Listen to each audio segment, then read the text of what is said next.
Hello everyone, thanks for tuning in. My name is Jeff Murrin and I am going to be discussing a couple of chapters from Tim O'Brien's The Things They Carried. And I'm going to discuss two chapters, one Speaking of Courage and the other Notes. These two are related. They deal with the character of Norman Boker and his, I believe, struggles to return back to the United States after the war. And his reaction to some things and his attempts at processing certain things that took place back there, and the perception of Americans back home about what he did and what he believes to be their misunderstanding or an incomplete understanding of what all transpired in Vietnam. All right, so this chapter, Speaking of Courage, is one of the most iconic chapters for me. The one I just think of probably the most when I recall this book. I am in the process of rereading this book right now. I read it many, many, many years ago when I taught junior advanced placement English. I hadn't read it, and a lot of the details had gone by the wayside, except for this particular image of Norman Boker driving around the lake aimlessly over and over again, not knowing what to do, not to know, like just as though he's in his father's truck driving, but what he's doing essentially is he's pacing. He's just pacing because he doesn't know. He's got all this energy, but he does not have any idea of how to a proper and constructive way to project it. So all he's doing is going in circles, all right? And if you think of that image, going in circles, coming right back to where you started, okay? The idea that Norman Boker is just going around in circles, running in circles, running in circles, is implying that he's not moving in any one direction, okay? He's not progressing in any way. He's starting in one way and then coming right back, reverting back to square one. All right, and so that drive is symbolic of the fact that he just cannot leave the war. He's coming right back to it. He's coming right back to it. He's coming right back to it. He's thinking about the medals he won, the medals he almost won. He's thinking about his time in the open septic tank of a field where Kiowa died. So what we have here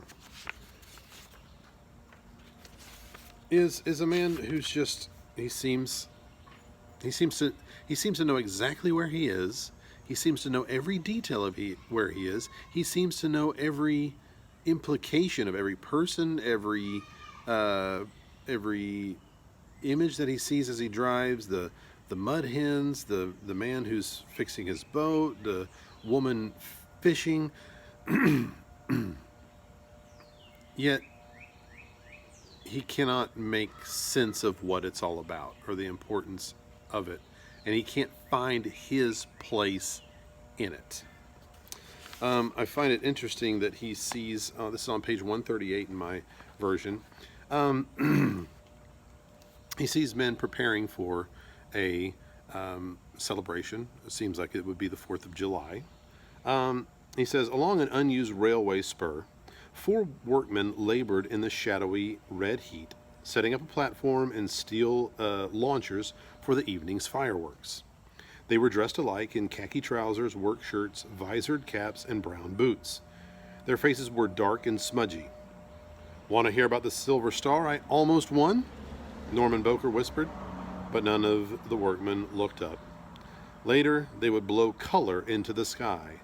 The lake would sparkle with reds and blues and greens like a mirror, and the picnickers would make low sounds of appreciation. So the idea is they're celebrating 4th of July, they're celebrating independence, they're celebrating freedom, or they're prepping to do that. And here is somebody who actually fought in a war saying, would you like to hear about my experience? But they ignore him.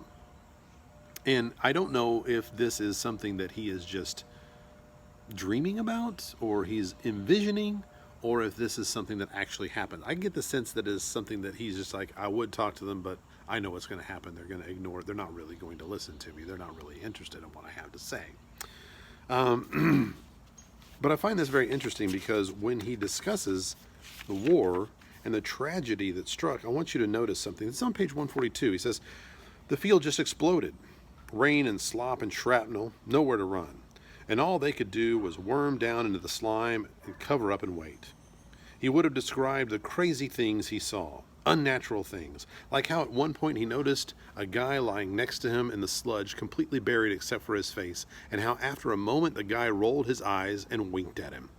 The noise was fierce, heavy thunder and mortar rounds and people yelling. Some of the men began shooting up flares, red and green and silver flares, all colors, and the rain came down in technicolor.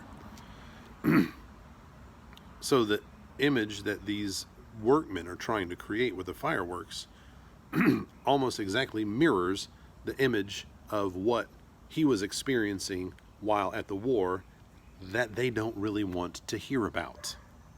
Okay? So he's like, they're only getting certain parts of it right. They're not getting the full picture. The fireworks display at 4th of July, yes, is one part of what it means to go to war, what it means to be a soldier, what it means to fight. But there's so much more that goes into that. And what those things represent, we might want to be on, what those things being the fireworks, what they represent, we might want to be honest about the true impact that they have. At the bottom of the next page, he says, a good war story, he thought, but it was not a war for war stories, nor for talk of valor. And nobody in town wanted to know about the terrible stink. They wanted good intentions and good deeds. All right? They're not wanting the full picture. They're wanting the fireworks without the bloodshed. They're wanting the sentimentality without the intellectual thought that goes into what does this all mean. So in these chapters here in the middle, the thick middle, as he kind of describes Henry Dobbins in some other chapters, or America itself, the thick middle, we've got a lot of this idea of the sentimental, the heart without the head.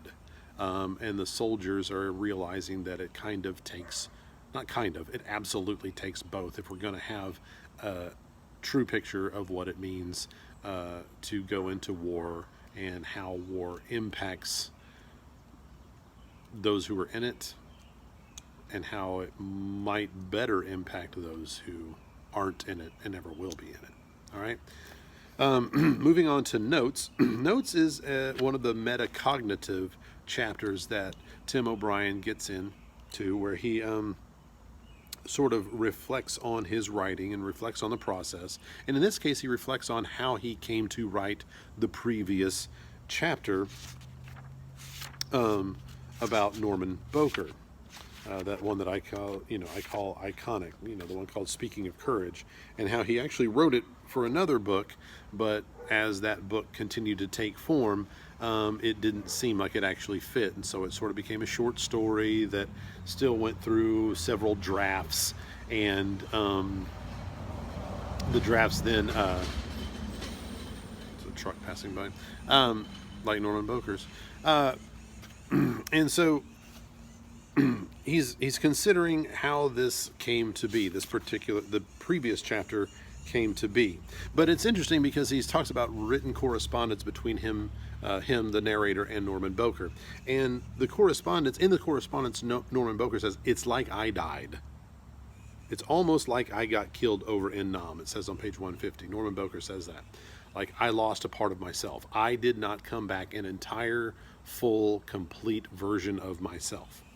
Norman Boker talks about how he wants Tim O'Brien to tell his story, because Tim O'Brien, being the intellectual person, being the person who was on his way to Harvard, being the person who really never wanted to go to war and thought about going over into Canada and missing out on the whole thing, how he has a way with words, and he could probably articulate for Norman, on behalf of Norman Boker, what he was going through. But Norman Boker struggles, much like the concept that we left the last chapter with, saying that there's a lot of sentimentality but no intellect. This is part of Norman Boker's letter that he writes on page 150. He says, "God, this is starting to sound like some jerk-off vet crying in his beer." This is a letter that Norman Boker's writing to Tim O'Brien.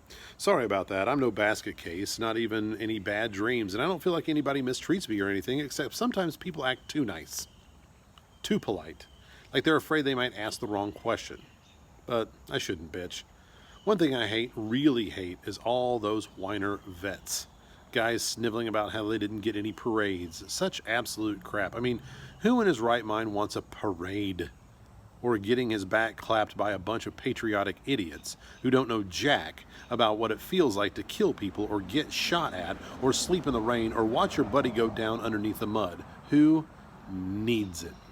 All right, so there is a little bit of bitterness here of Norman Boker having processed and got to the bitter point of the stuff that he was just sort of taking in while he's driving around the lake in the previous chapter. So there was a pretty hefty impact and quite a price. Tim O'Brien, in his metacognitive ways, considers, wow, I've been writing about these war stories, and as a result of being able to, having the ability to write about these war stories, there's a lot that I've been able to I don't want to say push out, but I've been able to kind of deal with it through the written word.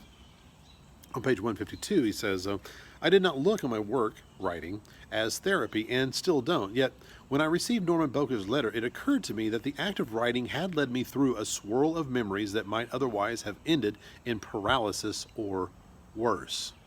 By telling stories, you objectify your own experience. You separate it from yourself. You pin down certain truths. You make up others. You start sometimes with an incident that truly happened, like the night in the shit field, and you carry it forward by inventing incidents that did not in fact occur, but that nonetheless help you to clarify and explain." Again, that recurring theme that accuracy in a story is not always the same as truth in a story. Okay, but he's also saying that I have sort of put this thing as like I'm writing about this subject, where these other people, they didn't have a way to objectify it, to make it something separate. It's all subjective. It's still all in here, and that's what Norman Boker is trying to work out. And this chapter ends with the idea of Norman Boker not being able to save Kiowa, and as a result of him not saving Kiowa, he feels responsible. Like there's more than one way. Like Tim O'Brien in Ambush talks about how he killed a man in Vietnam. Norman Boker feels also that he killed a man in Vietnam because he was unable to save Kiowa. And the idea is that there's more than one way to kill somebody. Setting out to do so, but also neglecting to save. There's still responsibility that goes into those thoughts, those feelings. All right. So we find yet another person. We had Henry Dobbins and his complex ideas. All of this centers around Kiowa and their sentimentality and their friendship with Kiowa, and Norman Boker and his struggles with trying to intellectualize, to put into thoughts those emotions. All right, so layer upon layer upon layer. That's one of the beauties of this book, and how what a masterful craftsman Tim O'Brien is, and how much I appreciate his work. All right, so I appreciate your time. I hope this was helpful to you, and as you continue on, and as always, happy reading.